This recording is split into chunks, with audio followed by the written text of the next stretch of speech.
There is no talent shortage, but there's a huge gap between the expectations, reality, and the communication on both sides of the table. But here's what you don't see on LinkedIn posts.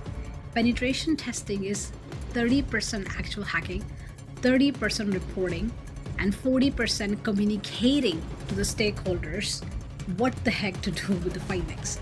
So you shouldn't just be a hacker anymore, but an AI augmented hacker. GRC isn't just a checkbox exercise. Data protection isn't just a checkbox exercise, and privacy isn't just a checkbox exercise. And despite what so many people say, being a CSO isn't about being the best hacker or the best project manager. You need to show tangibly how you, as a security leader, as an executive leader, can use cybersecurity for growing the business and moving a needle forward for the business's mission. 20 years ago, I was sitting in a tiny cafe in Munich. I had a computer science degree, a comfy tech job, and a really big dream to break into cybersecurity, but absolutely no idea how to go about it. One person said to me, become a hacker first. Another one said, no, go into GRC. This is where the money is. And someone else said, identity is the future. Go IAM. It felt like everybody had a loud opinion, and yet no one had a real roadmap. But I didn't just break into cybersecurity, I lived it. Across the next 20 years, I worked in 5 of the most in-demand cybersecurity career roles, from hacking to risk management to leadership. And what I learned, most people are going about it all wrong. Hi, I'm Monica. I'm a hacker and CISO, a board-certified cybersecurity leader with 20 plus years of experience across AI, cybersecurity, and leadership in EMEA and global markets. I help professionals and businesses like yourself to build your career and your business on your terms and go from operator to leader. Right now, companies are still desperate for talent, but they're hiring with unrealistic expectations and requirements as always.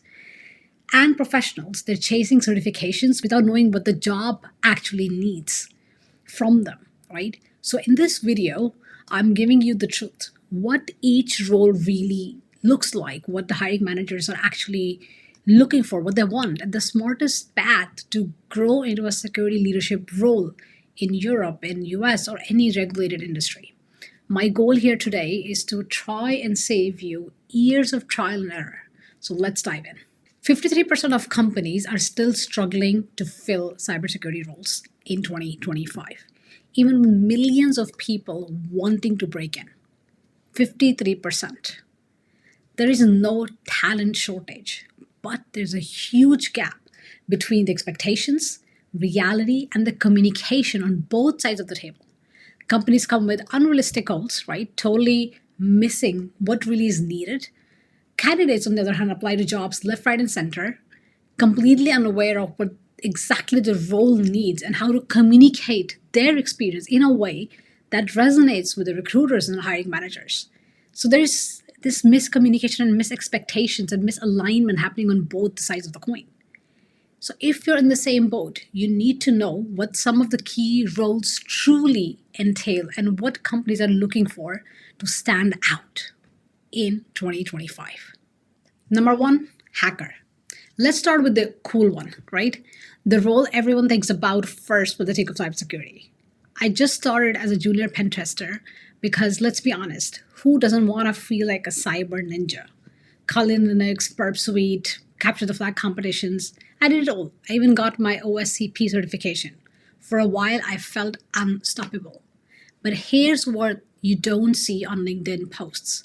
Penetration testing is 30% actual hacking, 30% reporting, and 40% communicating to the stakeholders what the heck to do with the findings.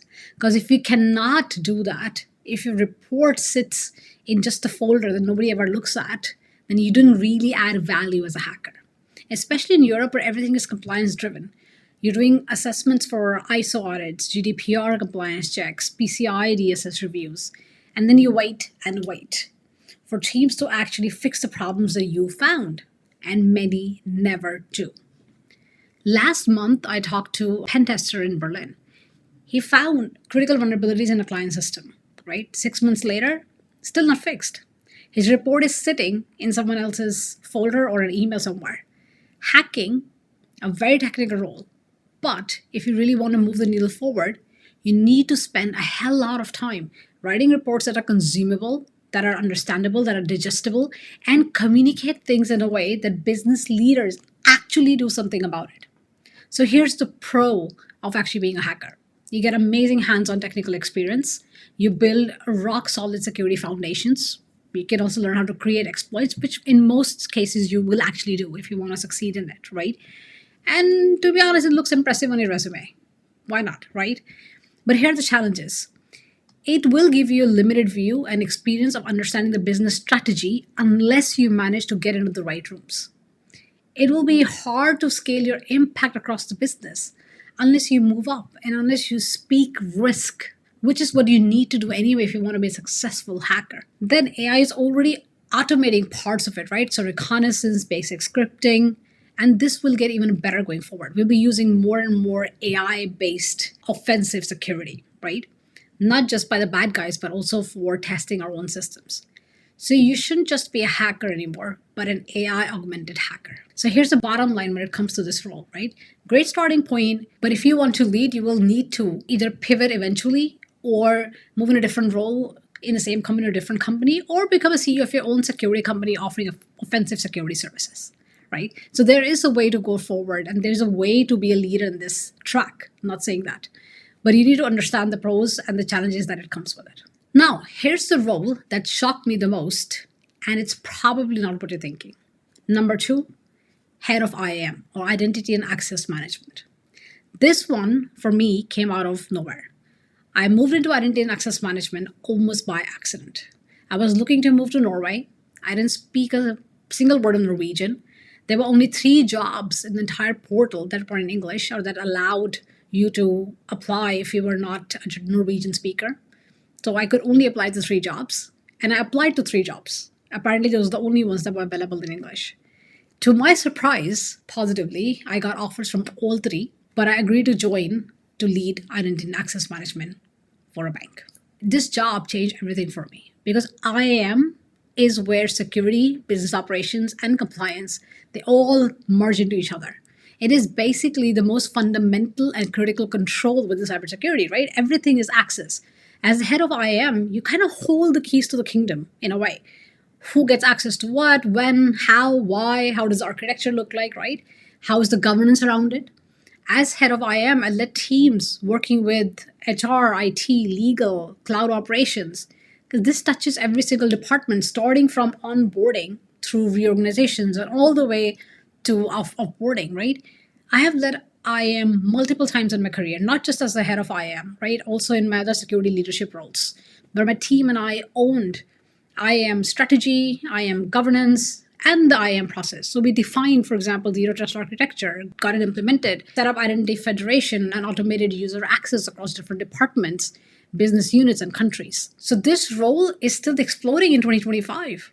And why is that? What are the pros of an IAM role in cybersecurity? So here's the thing. Cybersecurity field expects massive hiring through 2025, and identity is at the center of everything, right? Almost every single data breach starts with compromised credentials or access, either through phishing or by other attacks. But access is everything, especially now with enterprise AI tools like GitHub Copilot and ChatGPT now accessing company data. IAM becomes your first and last line of defense. Plus, Europe's regulation like NIS2 directive or DORA and GDPR require tight access governance. Companies can face millions of fine if they get this one wrong. A fintech company in Amsterdam got hit with a 2.8 million GDPR fine last year. Why? Poor access controls, right? So this one is kind of very key. But here are some challenges for the IAM role, right? You need to do a ton of stakeholder management, like a ton of it. IAM is often underappreciated until something breaks. You obviously need to understand the complex tech stack, single sign-on, LDAP, Azure Active Directory, Okta, and whatnot, right? All these things. I'm not saying you need to be expert in every tooling, but you gotta understand how the architecture fits with itself, right? Now, of course, as head of IAM, you won't have capacity to be in the weeds of everything, but you will need to have a good understanding of how things are actually interconnected, how your enterprise architecture looks like, and how it should look like, and how IAM governance should be done across the organization, both in process but also in technology. But Here's the secret. If you love systems thinking, business logic, and architecture, IAM leadership is the second fastest path to CISO. Which is the first one? I'll come back to that. Now, this next role can pay you more than 120k euros in Europe, and it's not what most people would expect. Number 3, head of cloud security. This was probably my most exciting pivot, right? I went from infrastructure security, hacking, pen testing, to owning cloud security strategy for multiple clients and scaling across Europe. I wasn't just building firewalls anymore or hacking products.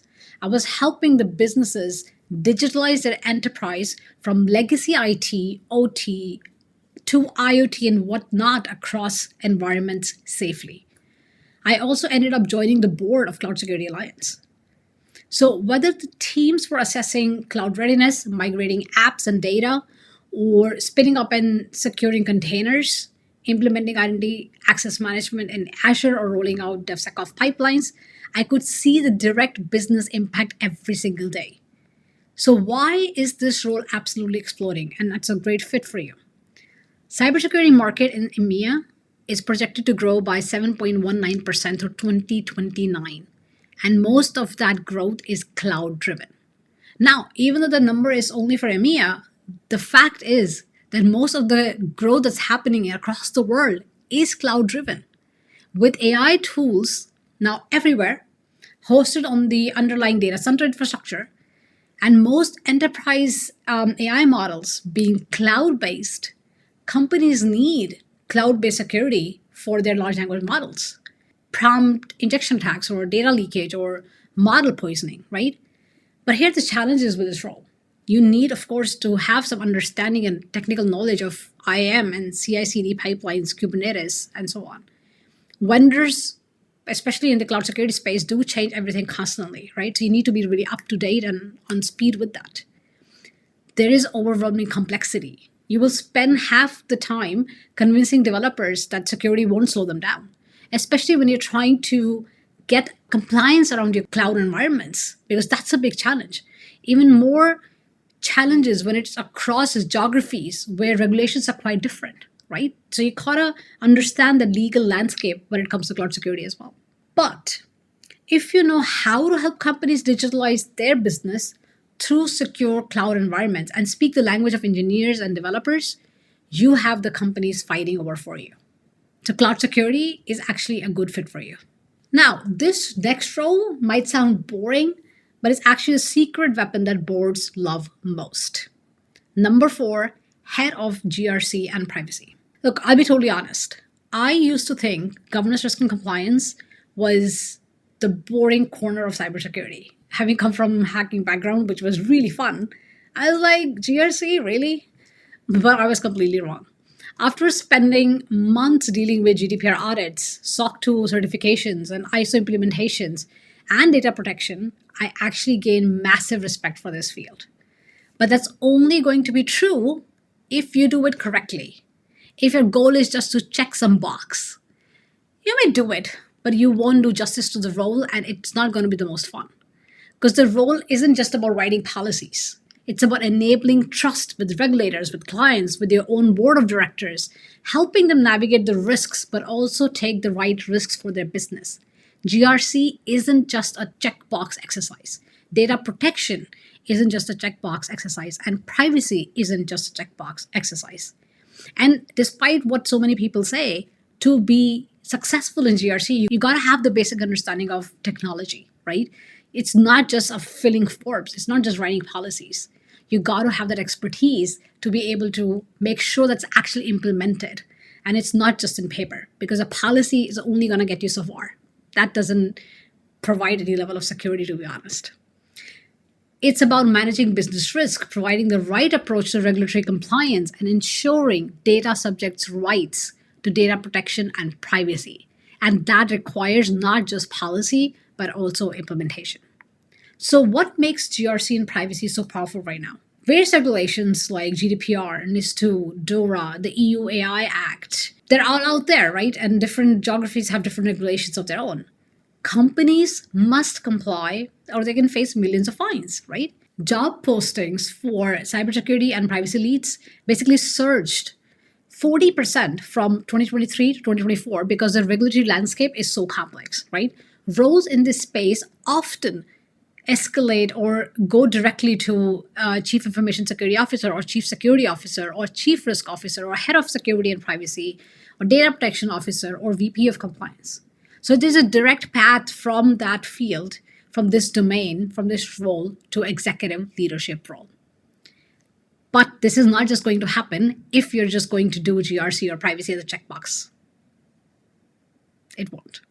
So here are some challenges with this role, right? It can feel bureaucratic sometimes, especially if you or others around you simply see it as a checkbox exercise, right? It's obviously less hands-on technical work, but not understanding the technical landscape can be a big downside. It's what I was telling you earlier. It's often underpaid compared to engineering roles. I mean, you got a lot of work to do at a leadership level, but still often it is very underpaid role, unless you're in a heavily regulated industry like finance or pharma. But here's the secret sauce, right? For career changers, especially from legal, finance, risk, or audit backgrounds, this is one of the fastest tracks into cybersecurity leadership. And now, the ultimate goal that took me 4 years to reach after being a hacker. Number 5, Chief Security Officer. Finally, the leadership executive in the corporate world becoming a Chief Security Officer. It was never the plan, to be very honest. I didn't even know back then who a Chief Security Officer was. I didn't land this overnight. It took me almost 4 years, multiple career pivots, and honestly, a lot of imposter syndrome along the way. But once I decided I will become a CSO, I signed my first official gig within 90 days of me deciding that I'm going to become a Chief Security Officer. In my executive C-level roles, I was also responsible for enterprise risk, privacy, data protection, business continuity, and enterprise resilience. So is the case for some, and maybe not for many. So this is what you need to understand about this role. And here's the most important thing that I learned. Being a CSO isn't about being the best hacker or the best project manager. It's about enabling the business while protecting it, defending it, and leading when it ends up in crisis, right? And today, even that's not enough. It's not just about protecting, defending, and leading in a crisis. It's about actually growing the business. You need to show tangibly how you, as a security leader, as an executive leader, can use cybersecurity for growing the business and moving the needle forward for the business's mission. CSOs in Europe today speak in boardrooms, present to government regulators, understand AI ethics, and build AI governance, and still lead their teams through data breaches and crises at 2 a.m. if need be. So why is this role even more important than ever before? Regulatory pressure puts CISOs or CSOs directly in the spotlight. So you're not just managing risk, right? You're not just growing the business, but you're also the person that gets called 2 a.m. in the morning when things go wrong, right? And on top of that, AI brings completely new risks. Data poisoning, prompt abuse, or AI-based adversarial attacks, right? These don't just need policy responses, but also technical fixes. But the point is to how do you bridge the gap between the policy and the implementation? And how do you ensure that business understands all of that? And that is a part of AI governance. It's a part of AI and cybersecurity. It's a part of responsible AI. Cyber attacks not only just threaten customer data, but also now threaten national infrastructure, critical infrastructure, right? So there are some challenges with this role as well. It's still quite different from organization to organization. Most companies still hire CISO for compliance reasons only, unfortunately. The salary of CSOs also varies drastically from region to region, right? I've been fortunate to be paid over 250K in my executive roles, which, by the way, is beyond average or median in Europe. But I also see CSOs in Europe being paid under 100K. And not every CSO in US gets over 500K, right? That's not always the case. A CSO is still a very new executive role as compared to CFO or CEO and so on. But here's another thing, and you can decide whether this is good or bad. Well, it's mostly bad. So there's another challenge to it, actually. CSOs are still companies' favorite scapegoat. So when things go wrong, there's a high chance you'll be blamed for it. So The most important thing is for you to understand what these roles entail and what they actually mean. So after trying all 5 paths, here's my honest verdict on what's actually best for you in 2025. This is the best part. Hear me clearly. You get to decide that. Based on the responsibility, based on the pros, based on the challenges, you ultimately need to make the decision for yourself. If I were to restart my career, I wouldn't change a single thing. I loved each of these roles, and unknowingly, each of these actually served as a foundation for the next. Having been a hacker, having led IAM, risk management, cloud security, GRC, data protection, privacy, all of that helped me become an executive CISO and really make an impact in the organizations that I was and be extremely proud of the journey that I've had and the impact that I've made. So the best part is you get to decide your career path, no one else, not me, not anybody else. Here's the truth nobody's telling you. It doesn't matter where you start. What matters actually at the end of the day is that you start and that you adapt and pivot as and when you realize that you need to do that. 82% of cybersecurity professionals expect AI to boost their job efficiency in 2025. The field is changing fast. The winners will be people who learn, pivot, and grow with it. So if you want to break into CISO-ship or security leadership, even if you don't have the title yet, then I've put together my entire 90-day roadmap to CISO-ship just for you in this video. You can find the link below in description. So if you want to learn more about how to grow your career or your business in AI, in cybersecurity and leadership, then hit subscribe right away and follow me for more insightful videos or check out my newsletter at monica.cyber.com. This is Monica signing off.